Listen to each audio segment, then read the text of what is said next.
Welcome to Reread. We are on Crimson Empire Part 2 now. The Council of Blood. Remember, Kirkano said he's going to go after the Council. So the Council, which is made up of a bunch of aliens too, which I really don't like, even though they keep saying over and over again, there's humans that say, I can't believe we're so desperate we leave these aliens. Yeah, because you're supposed to, the Empire's supposed to hate aliens. I got it. They're very xenophobic. But you couldn't tell because more than half the council, I think, is aliens now. And it just doesn't make sense why all these aliens who were heavily oppressed over the years, I mean, maybe some of these made deals with the Empire, but why would they be so for the Empire when it's so obvious they're losing? I mean, Thrawn was kind of their last gasp hope. In fact, they're talking about how Jax, now that he's gone, the whole Empire's in disarray. And while they're dealing with all this infighting, they should be trying to build up and focus on the New Republic, but they're not. It's still something that bugs me today. I don't like that. I wish the council was all humans because I hate aliens. No, really, but because I thought that them having all these aliens on there, a Given, Whipped, Shadrafan, all these other different aliens on there, I thought that just kind of defeated the purpose of what the Empire was all about. It kind of muddled it. They didn't feel like the real Empire. They felt like the fake Empire. And so they're one by one they're being assassinated. And they think it's Kirkanos. Kirkanos is nowhere near them, and he really doesn't come into to play until the very end of the comic book. Well, what you find out is that there's a little bit of subterfuge going on. First off, Black Sun is involved. They've already kidnapped one of the members, but no one knew that because they replaced that member with a clone. And so a clone is kind of doing the bidding of Black Sun. How does Black Sun have cloning technology? What are they doing with it? We don't know.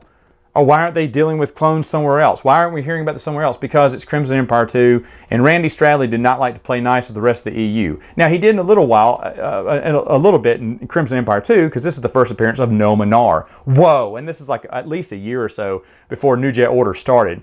But of course, chronologically, this is years before the invasion starts. And Nomanar's hooded, you can't see his face.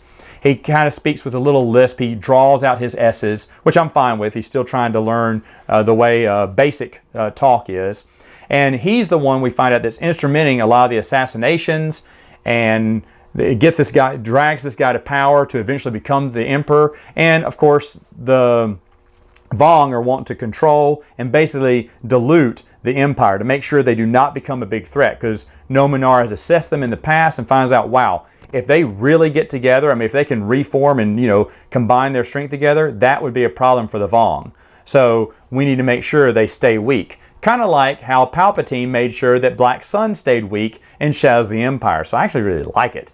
That part of the story was actually pretty good. I enjoyed that. Again, that the Council was more than half aliens, it just didn't make sense. Didn't feel like the Empire.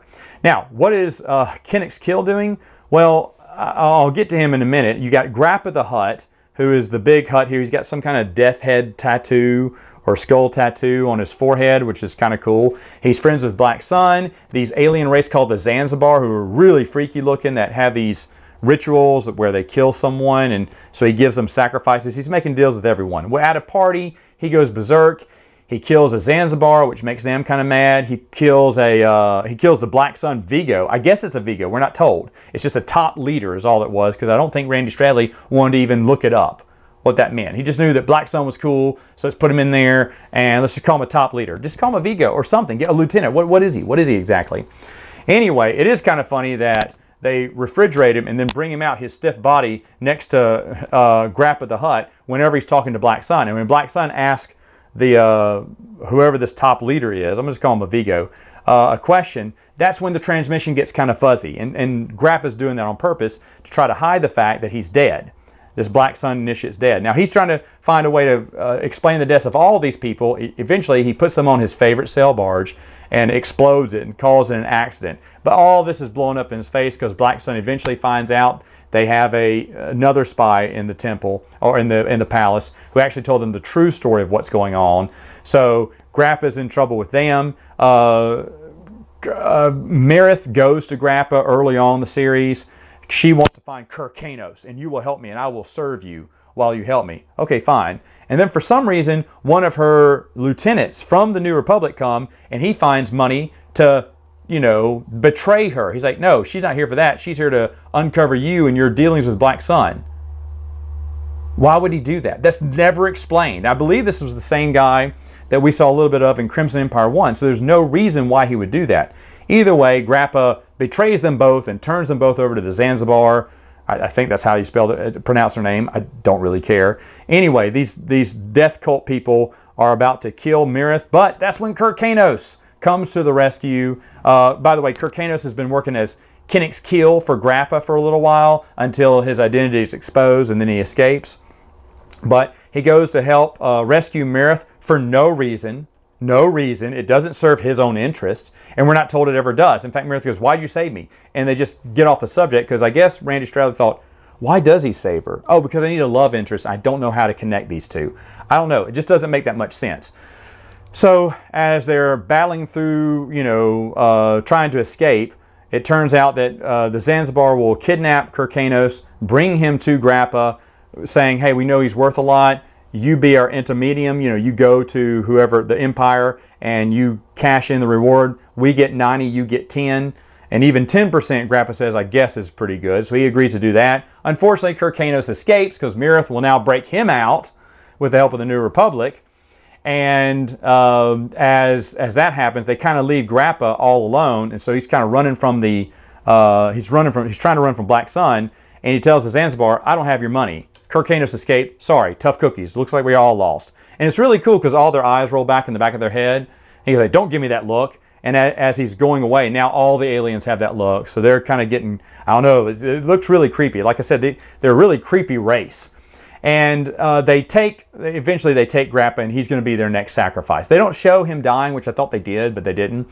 Anyway, the guy that Nominar put into the council, who eventually became the emperor, gets too big for his britches, tells Nominar, scoot, I don't need you anymore. I'm the emperor of the empire now. I command you what you do.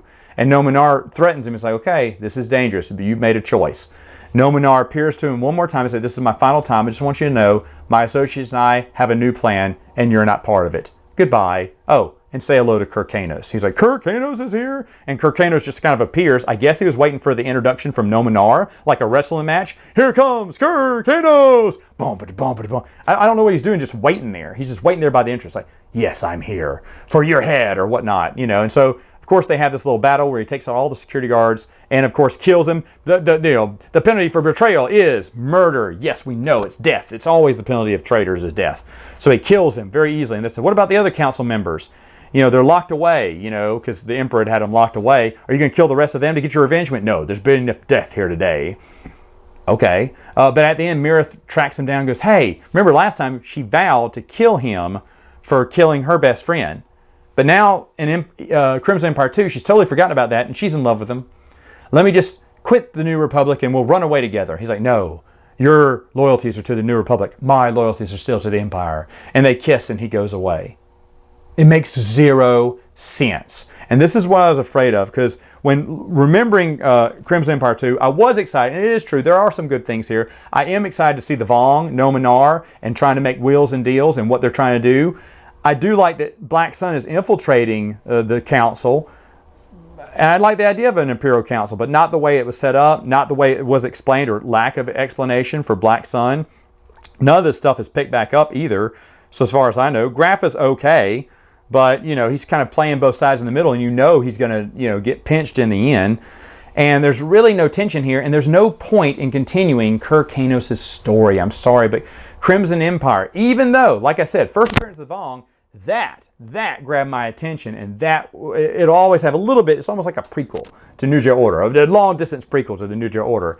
And that was the only really good thing about it. Everything else, not that good. I just don't believe Kirkanos' story should have continued. It should have ended when he got his revenge on Jax, justice is served, and maybe he flies off into the sunset. But now we have this forced relationship that we don't know how it happened. Why is Mirith suddenly in love with him instead of hating him, which she vows, to track him down at the end of the last book?